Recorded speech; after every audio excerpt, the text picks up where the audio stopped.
Hello everyone, welcome back to another video from Webtech Tutorial.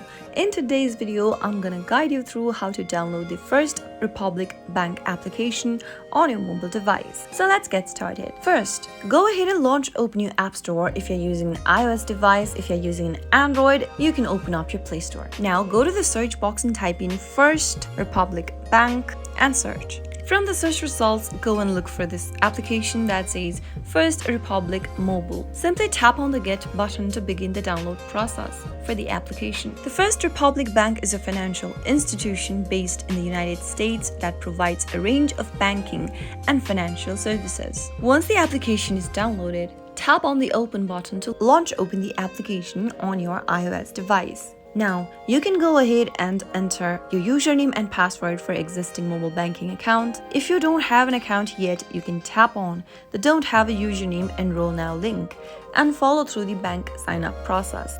That is how easily you can get the First Republic mobile banking application on your iPhone. If you found the video to be helpful, go ahead and give us a thumbs up. Don't forget to subscribe to the channel by hitting the subscribe button. Also press the bell icon so that you'll never miss another upcoming upload from us. I'll see you again in the next episode. Thank you for watching.